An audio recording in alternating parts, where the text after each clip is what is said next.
Good morning, students. Yesterday we have seen that the two chapter about this what is the moral action, and a few example I will going to explain to you with summary, short summaries. And today we are going to do the further explanation what the Gandhiji argues about this moral action. And here the question is this lesson is like a dialogue between the action, good action and the bad action, moral action and immoral action. And here we have the few statements which are written to you. This sign is called as a knot. Okay, action is not moral act done with a good intention but without any compulsion. Okay, the action which you do in your life without any compulsion, that is very important. Okay, because why this? What is this compulsion? Compulsion means you have the tension.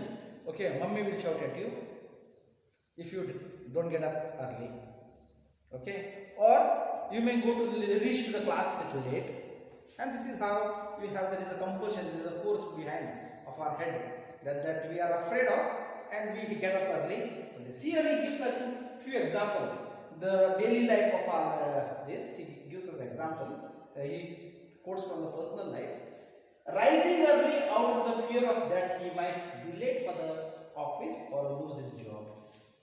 See, some people get up early in the morning because they have a lot of fear inside. If I get up late, if I go late, so my office, where I go to the office manager will shout at me. My boss will scold me, or he will take me out of the job. And this anxiety, this compulsion which he has. So if he does this action because of the fear, because of the pressure inside of him, then his action is not at all the moral. Okay. And why he says again in the next, a man lives a simple life, unpretentious life, only for the fact that he has don't have means to live otherwise. Problem is that he doesn't have any other way to go out, so he is living. Okay, ಅದು ಬಿಟ್ಟು ಬೇರೆ ಮಾಡುವಂಗಿಲ್ಲ ನನಗೆ. So even he says that no, I have to work. If I leave this work, my whole family will be going to suffer. And his action, even though he is doing the duties perfectly, that is not a problem at all here. Okay, he is coming to the for his job is the right time. Okay, he is doing his perfectly his job.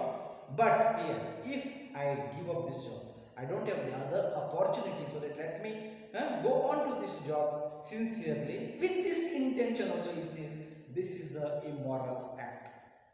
For example, if in the house, if I get up early also, mommy will shout. If I get up late also, my father will shout.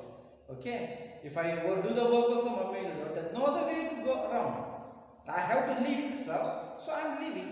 So since I have born in this family, I have to live there so that my life is go on, so that I don't have other way to go out. I don't have the other ways, otherwise means to live in. Idu bitre bere namage illa. If it is my action is depends on this, okay, then even that action also is called the immoral, not a moral act. Okay, but he gives us the third example.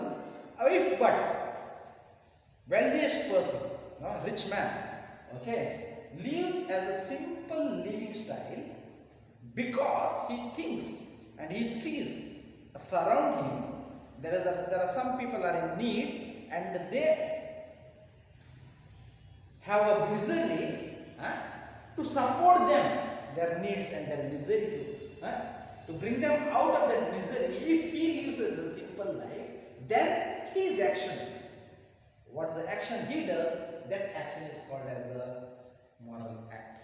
It means here in this statement we have, he lives his life without any pressure, with his own will. Okay, and his intention also is good. What is that intention? To help the needy. Okay, because of that he suffers and he does the good action to help them. And he, even in luxury, if he has, he don't want to live as a luxurious life, he want to live as a simple life, so that he can save the money and help the needy and those who are in the misery, in the difficulties, then that act is called as a moral act. See? And also here again he gives us further explanations. See that there are employers, the workers, those who work in the offices, in the factory, in everywhere we see the employees. No, the employer pays his employees. ಕೆಲಸ ಮಾಡೋರಿಗೆ, ಕೆಲಸ ಮಾಡಿಸಿಕೊಳ್ಳುವನು ಕೆಲಸ ಮಾಡುವವರಿಗೆ, you want to give him the higher wages, salary, out of fear that he gives up his job. Our ಕೆಲಸ ಬಿಟ್ಟು ಹೋಗ್ತಾನೆ, if he may leave his job, so then what I have to do to keep him there? I have to increase his salary. Out of this fear, if he gives us more salary to him, that giving us good salary to that employee is not a good act at all. Okay, everything action should be that, as you have seen in the last lesson, yesterday lesson, there should be the intention is a good intention without any force and with the free releases. There should be three things are important, and the goal of that should be good. Even your will is good, but the completion of the act is not good, that the action is not moral at all, that is immoral. So that he says the employer pays his employees higher salary, that is out of fear that he may leave the job, and that action is not moral at all. So that he continues here. Okay, let me see. So that he gives us a new example of the important things here. I will read to you. When you have your book, you keep it in front of you. Thus, it is clear that for an act to be moral, it has to be free from the fear and compulsion. That is, the act should be free and without any compulsion.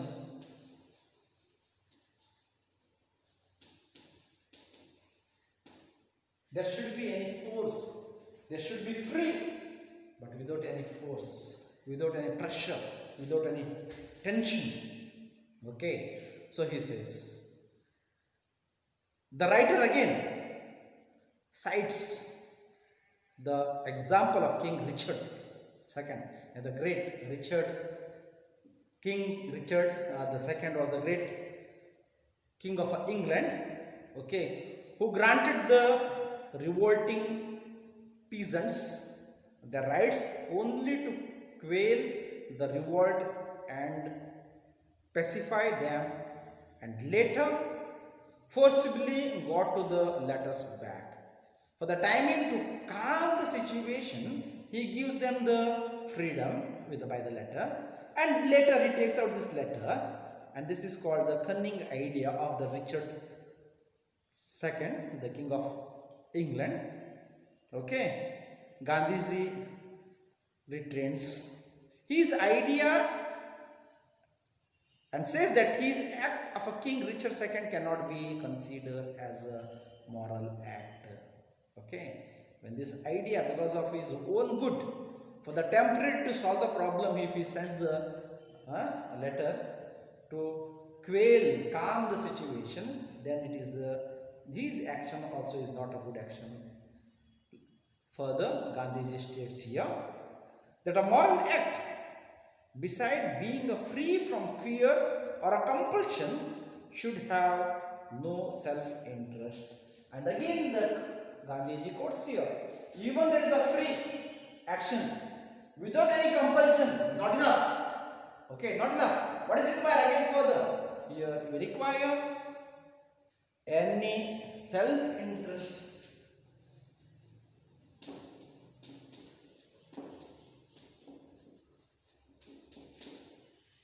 There should not be any interest at all.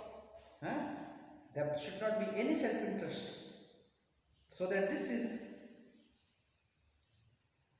incidentally, Gandhiji remarks that he does not consider act of self-interest as worthless, but they do not have the dignity of the moral idea. If you have the self-interest, for example, mother is taking care of his daughter or a child, because in the future they may take care of him well. You see, behind the good action of the mother, there is a self-interest.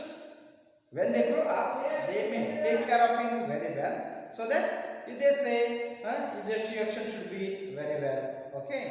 Then even that action he says is not the good action. It should be free. Action should be free, without any pressure, without any compulsion, without any tension or any force. But that action should be without any self-interest. ಆದಾಯವಿಲ್ಲದೆ, ಲಾಭವಿಲ್ಲದೆ. We should not take any of this. He says the action should be the moral action. Let's see further what he says.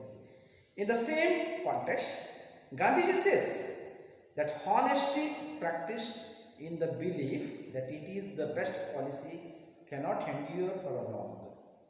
Okay. The honesty, to be faithful, honesty means to be faithful, practiced in the belief, ಧರ್ಮದಲ್ಲಿ ನಾವು ವಿಶ್ವಾಸವಾಗಿರ್ತೇನೆ ಅಂತ, that is also we have seen. Okay. Policy cannot be endured for a long. Anta that honesty, that freedom cannot be remained for longer. Okay. Again he quotes from the Shakespeare, who said, "Love born out of a profit motive is no love." This is the quotation, that is the Shakespeare says. You underline that word in your book. Shakespeare says, love born out of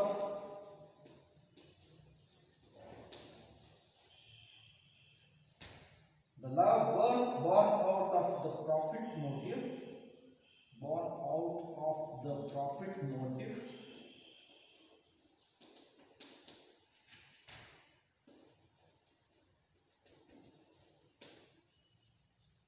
is no love. That is by Shakespeare, who says this. You underline this word very carefully.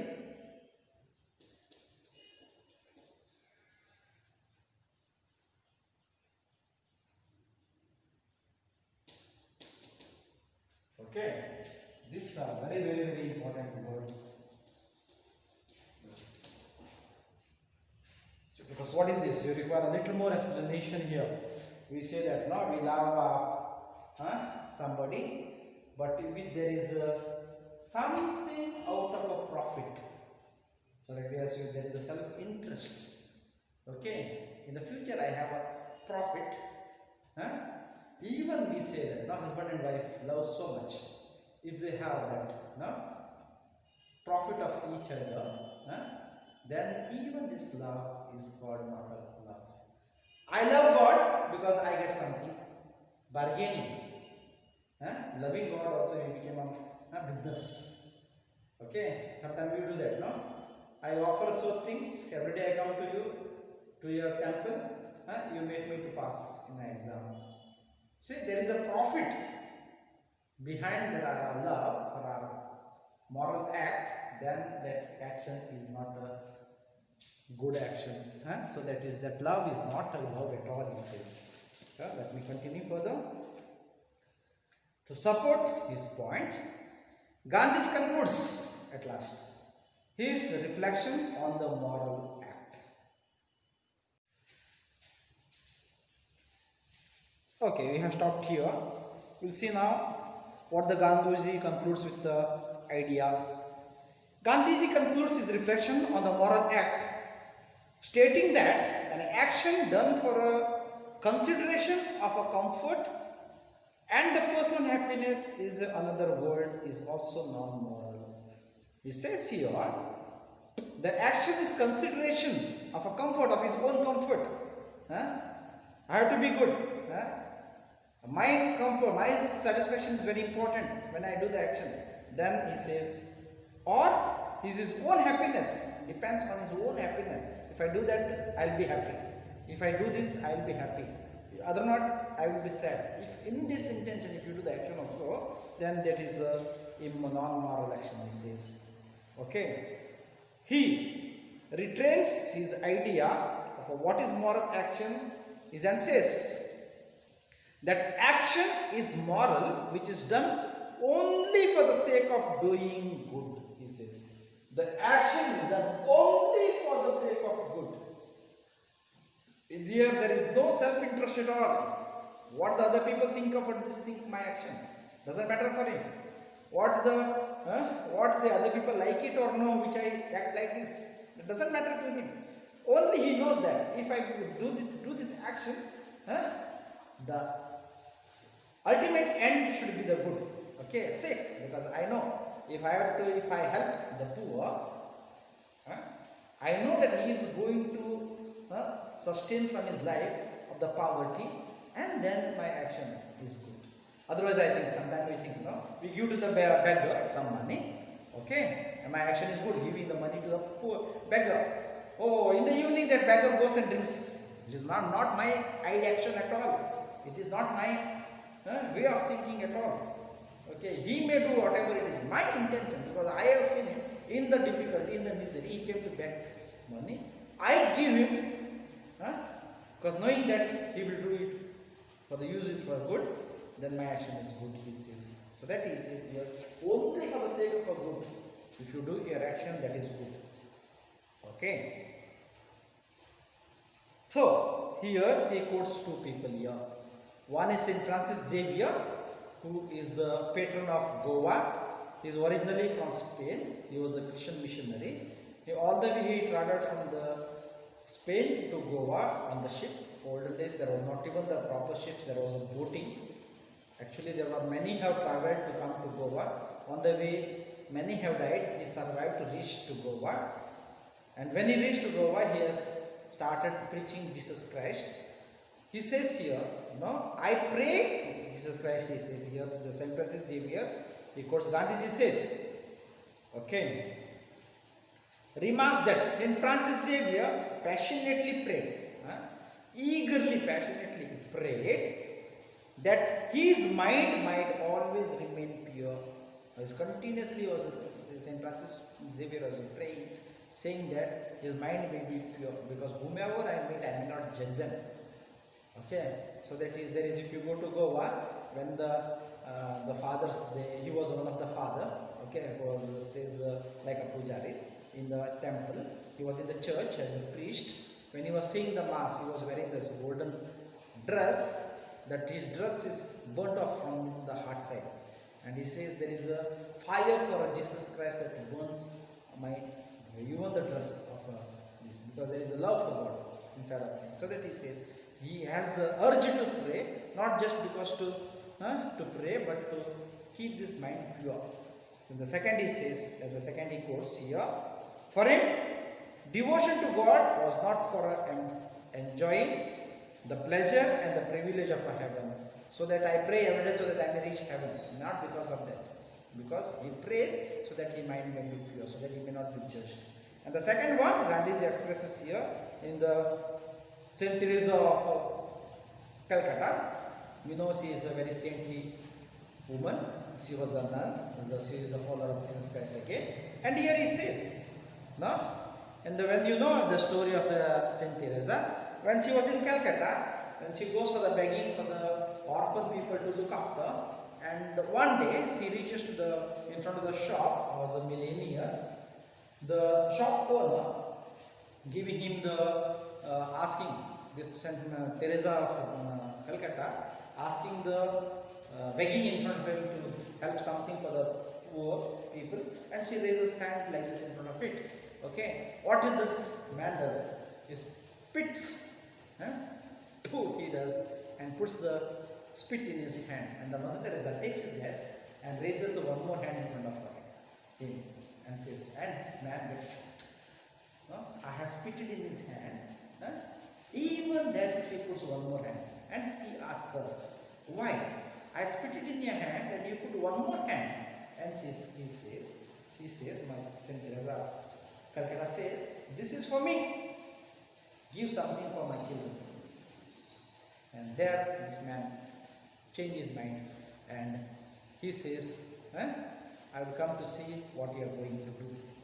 And he follows her and goes and says, looking at the condition, he says, 1 year ration I will be provided for you, for your children.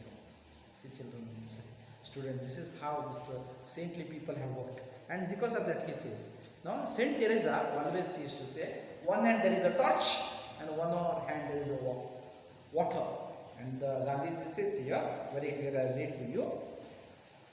Saint Teresa, who wished to have a torch in her right hand and a vessel of water in her left, so that with one she might burn the glories of heaven, and with one another put off the fire of hell. One said to burn off the fire of the hell. No, water is there, so throw the water so that there is neither the fear of hell, neither the fear of heaven. Okay, so that she does. Her action is good, he says here. Okay. So Saint Teresa, he has given here example. She wanted people to serve God from love alone without a fear of a hell. So that she says, you love the people, you love God in the contrary, without having the fear of you that you reach to heaven or you reach to hell. And that is what Second Bruce again gives Gandhiji gives us two more examples here. And he says here, Gandhiji's opinion that the pressure morality to be brave man who is prepared even to the face the death is indeed. Even you are ready to give your head chopped off. You see that your action should be good. Saiva hesitate the soul, that is not right at all. So he says, even that you should be the action should be good. He opinions that it is cowardice, that is a cowardness, hedarike. So you get to be true to friends and to be insincere with the enemy. Okay, not even. Okay, you just your enemy does bad things, and because of that he may tell you bad so that you say good to your friend. No, nothing out of fear. Everything do good or bad. Good. If you think that is good, do good. Otherwise, don't do any action, he says here. Okay. Gandhiji asserts that those who do good out of fear or haltingly have no moral value. Okay. Who do good out of fear have halting, aiming or concluding. The action is not even good at all of this. Here he quotes the two people. Who's this? First one is Henry Clay, and the second is Daniel Webster. And Henry Clay who was known for his kindness. He was very kind to the people. His sacrifice is convictions of his ambition. You sacrifice yourself with the conviction that you are doing for the good, then you do it. And similarly, Daniel Webster, who was known for his great intellect and his intellectual integrity for the prize. He was not to gain his own fame and name, he was an intellect to help other people. At last, Gandhiji concludes that it is really difficult to judge the morality of a man's action because we cannot penetrate the depths of the mind of the people. That is true, my dear students. Now, sometimes it looks that our action is good, maybe the intention may be behind bad. Maybe our intention may be bad, but action is good. Okay, maybe our action is good, our intention should be good. So that when there are some people, they say, no. Tomorrow night he goes to rob the bank. But the morning he goes to the cell that give that money to the poor in the colony. See? What do you say? He is a robber? His action is bad? Yes, going to the bank is if that period of what to rob the money from his rich man, okay, was simply gulping the money, okay, then he feared has done it, okay, you know that is the bad actions. But you suffer yourself, you preserve the money and go and give to the poor for the sake of the poor, then this action is called good action. See, you cannot judge anybody in this world, the action is good or bad. Okay, here ends this lesson. We'll see tomorrow. We'll see you with the glossary and the question answer and the further grammar part. So thank you very much. See you soon.